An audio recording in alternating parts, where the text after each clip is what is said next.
And here with me in Sydney is the Prime Minister Malcolm Turnbull. Welcome back. Great to be here.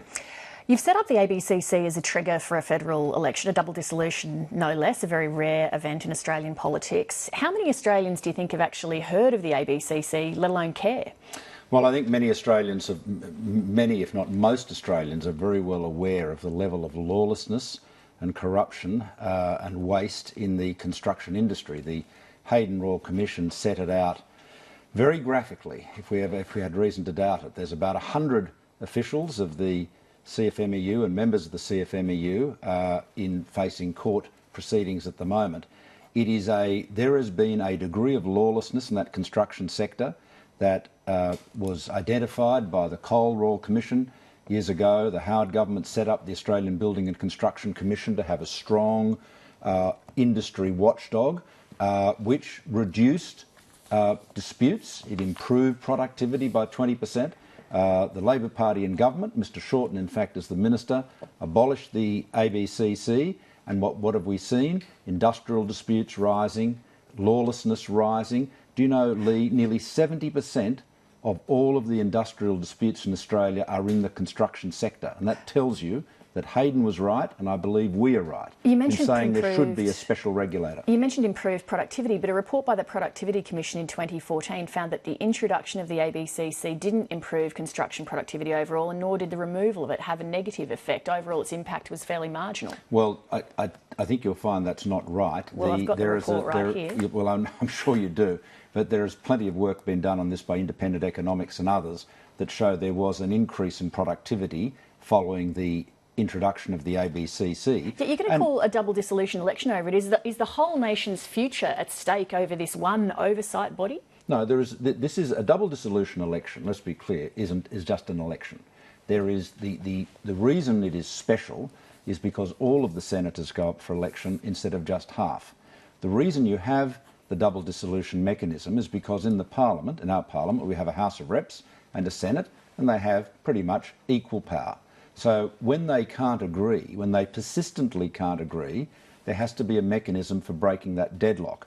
And so what happens is the bills on which they persistently can't agree on are the trigger for a double dissolution election. And after the election, we come back and vote in a joint sitting on those bills. Otherwise, you'd never be able to resolve deadlocks. Nonetheless, you're using this particular bill and this particular issue as the trigger for an election. So you're putting workplace issues at the very forefront of the political debate. Yet in nearly 3 years, the Abbott-Turnbull government has done nothing with workplace reform, despite business begging for it. Well, Leigh, I don't accept that. The Australian Building Construction Commission bill to reinstate that has already been into the Parliament and rejected by the Senate once. It's back in the Senate now, and but what about workplace kicked it off to a committee. Broadly? Registered organisations, which is another important bill which essentially says that unions and employer organisations should be as responsible and accountable as companies.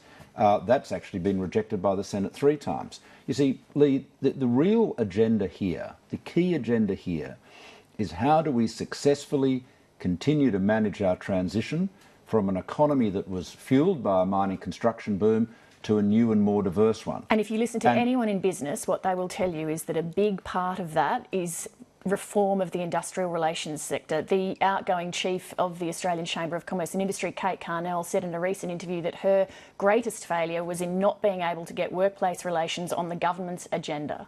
Well, workplace relations, I can assure you, is very much in our thinking. But we will be whatever policies we take to the election, we'll lay out well in advance. And so there will be a comprehensive workplace reform policy going to the election? We will take workplace reform to the election, as we always would. But can I just say to you that the successful transition from a mining construction boom fuelled economy to one that is more diverse, and we are doing it successfully. We have 3% real GDP growth. We have over 300,000 jobs created last year. There is no one silver bullet. Not workplace relations, not tax reform, not industrial relations reform. You need to be pulling on every lever, and that's why we are. So we have an innovation policy. We have a defence policy that's going to put money into Australian industry. We're reforming the competition laws so that small and medium business cannot be pushed out of markets by big business. We are ensuring that our bankruptcy laws, for corporate bankruptcy laws, emphasise business continuity so that companies that get into financial difficulty can't be shut down preemptively by banks. So right across the board, all of these measures are part of our economic plan. I know people like to focus on one thing or another, and that's fair enough, but you've got to have reform right across the board, and that's what we're doing. You've listed a range of policies there. When you have a look at what you've done as Prime Minister versus what Tony Abbott did as Prime Minister, across a whole range of policy areas, the ones you've named, as well as climate change, defence, border protection, foreign policy, productivity, IR, education, same-sex marriage, the Republic, there's very little difference. So then what was the point of knifing Tony Abbott? Well, I don't want to buy into those sort of unpleasant metaphors. But it is something that people have been discussing that in policy sense. Can I say we shouldn't be using violent metaphors like that, talking about... So there was a change... I was replacing Tony Abbott. Yes, so, but what was the point of that? Because there's been very little policy change. Well, that's quite untrue, if I may say so. Let me run through a few. Firstly, we dealt with Senate voting reform. That was not on the agenda, and it's done. It's been voted in and done. Secondly, we have a cities policy. We are not limiting our support in cities and generally to roads. We're supporting mass transit and public transport. Media ownership reform, kicked into the long grass, never to be seen again apparently, taken out. It is now the government's policy, and we'll be proceeding to bring our media ownership laws into the 21st century. And right across the agenda of innovation, that is an innovation, if you like, of my Prime Ministership. But we are supporting investment in new start-up companies. We're ensuring that our universities and our best minds and our big research institutions work closely with and collaborate with business. I mentioned the point about business continuity and changing corporate bankruptcy laws.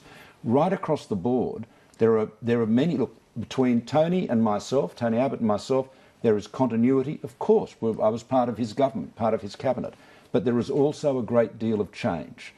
So as you go from one Liberal Prime Minister to another, you have continuity and you have change, and there has been a lot of change. So when voters come to vote on election day, are they voting for 3 years of coalition government? Because you're not a new government. They'll be voting, well, voters always look forward.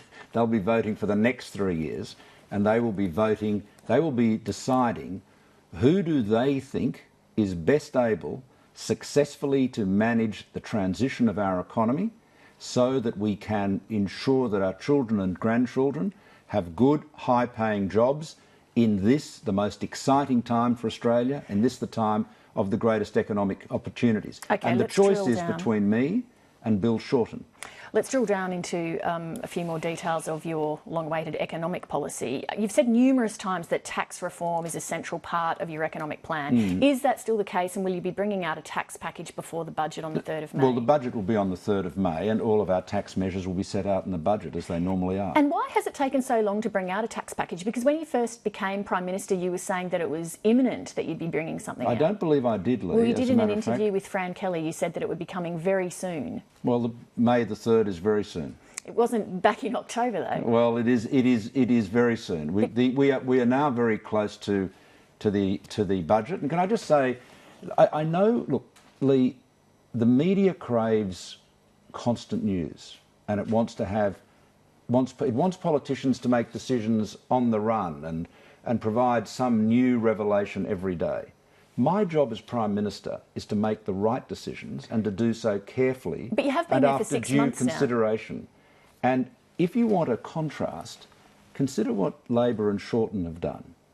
They've come out with a so-called negative gearing housing affordability policy, which will stunt investment. They're going, at a time when we need more investment, they're going to increase capital gains tax by 50%. Now, if you want people to do less of something, you put up the tax. You want people to smoke less? Put up the tax on cigarettes. If you want people to invest less, increase capital gains tax. Is that what we really want to do in Australia in 2016? Do we really want less investment? I think we want more. Well, Labor clearly thinks we want less. Let me ask you about your tax plans. Arthur Sinodinos was yesterday floating the strong possibility of company tax cuts. On this program in December, when I asked you about that, you said that the problem with it was affordability and that a company tax cut would be an enormous charge on the budget at this present time.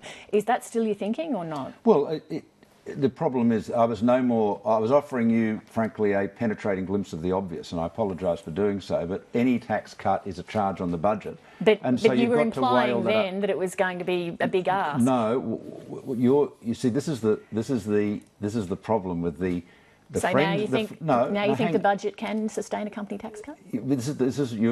Your enthusiasm for putting words in my mouth is commendable. I just like clarity.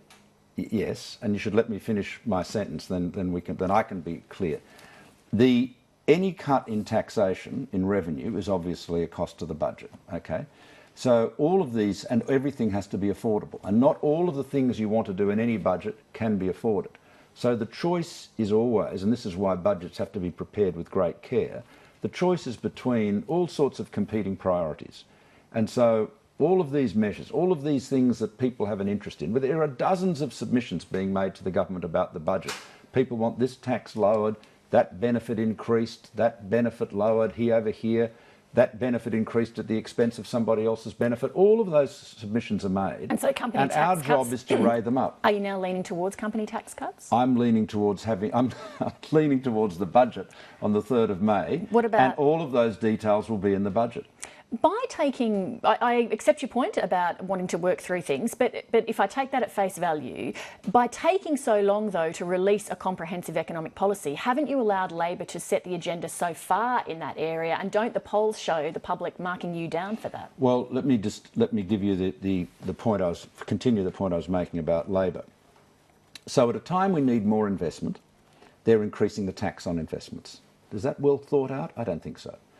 At a time when we want Australians to have a go and be enterprising, start new businesses, start small businesses, they are, with their negative gearing policy, they are going to prohibit anyone from offsetting an investment loss against their personal income unless it is in new residential property. There are countries overseas that have far less generous negative gearing policies than Australia. Their economies still tick over, their stock markets still grow, businesses still open up.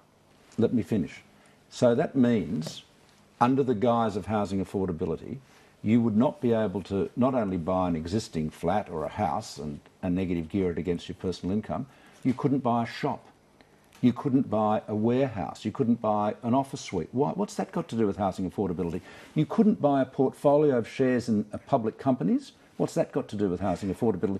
You could not capitalise with a partner, a private company, to start a business and offset that against your income. Now, the reality is that most of us start off with only our human capital, and we start off in life earning some money for ourselves in our profession, in a job, and we leverage that, we borrow money and we leverage that to start something else. Labor is saying you can't do that anymore. But in your first interview with this program as Prime Minister, you said that the first principles of the Turnbull government would be the free market. So why are you now violating that principle by backing negative gearing, which is a government intervention that distorts the market? That is so wrong, Leigh. I'm sorry to... It's a government policy. No, it's not free market. It is.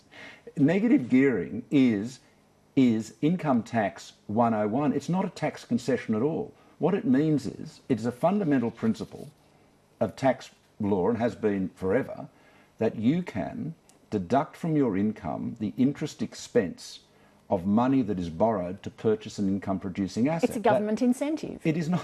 It is a normal tax deduction. The incentives. There are incentives given. We're providing incentives to invest in start-up companies. Superannuation is full of incentives. There are incentives to invest in certain types of projects, water projects, for example. Right across the country, there are tax incentives. Negative gearing is not an incentive. It is simply a basic income tax principle. You've raised housing affordability as well. You seem to assume Australians want housing prices to keep rising when housing affordability is an issue of great concern to many Australians who might like to see housing prices fall. Well, I don't think many Australians who own houses want housing prices to fall. No, but they want their kids to be able to afford them. Let me go on. The reason why housing is not as affordable or accessible as it should be is because we are not building enough houses. Now, let me give you an example of what Labor's policy would do. If you take, under Labor's plan, the only housing that investors can invest in and deduct their losses against their income would be new housing. Now, if you go out to the outer suburbs of Sydney or Melbourne, you will find lots of new subdivisions and new houses, and young couples will be buying house and land packages. And they are the bulk of those buyers for that. Under Labor's plan, they will now be competing with investors. Isn't this going to my point that Labor is setting the agenda here because you are responding to their policy? Well, they have put out a policy that is so ill-considered and so dangerous that it has to be responded to. But just let me come back into the city. Briefly, because I want to go through So we get into the city and we get close to the city and we have lots of apartment buildings. Most of those apartments are often tenanted, so people are renting them. The owners, naturally, are investors. Under Labor's plan, those investors, when they sell, can only sell to home owners. So what will happen is the number of tenantable, rentable properties will contract. Rents will go up. People who can't afford a home but need to rent will have fewer apartments to rent. And, of course, you will end up, because that will bring prices down, fewer new dwellings will be built. What we need is a comprehensive approach to cities, which is part of my government's policy, which will ensure that when we invest in infrastructure in cities, we get outcomes that will deliver more housing availability, planning outcomes that will ensure more dwellings can be built, and hence there will be more affordable housing. All right, now before we run out of time, a couple of quick other things. Why didn't your Treasurer, Scott Morrison, know before this morning that the budget was moving forward to May the 3rd? Well, Scott Morrison, the budget was set down for the 10th of May until I announced that it was going to be on the 3rd of May. But that didn't just happen at 10 o'clock this morning. You must have been thinking about it for a while. Was your Treasurer not in the loop? Well, you can't... I know, again, some people think politicians should engage in a sort of thinking aloud process. The budget was... The budget was on the 10th of... set down for the 10th of May until I stood up and announced it was going to be on the 3rd of May. Why was your Treasurer not a part of that process, though? Well, the Treasurer was aware that we were considering a whole range of options, but until I made the decision to change the date of the budget was on the 10th of May. And do you think that your relationship with the Treasurer is functioning effectively? Of course it is. It's excellent. I've known him for many years. Decades, in fact. Just finally, before you go, when the opposition leader, Mr Shorten, was on the program last week, I asked him if he would make the same commitment as previous Australian political leaders, which is to do 2 prime-time lengthy interviews on this show during the election campaign. He said he would be keen to do that. Would you like to? Why only 2? Can't we? A politician's so dull. It could be quite a long election campaign. Excellent. Well, if you both want to come on once a week, great. I'll throw that back to him next time he's on. Malcolm Turnbull, thank you very much. Thank you very much. Thank you, Prime Minister.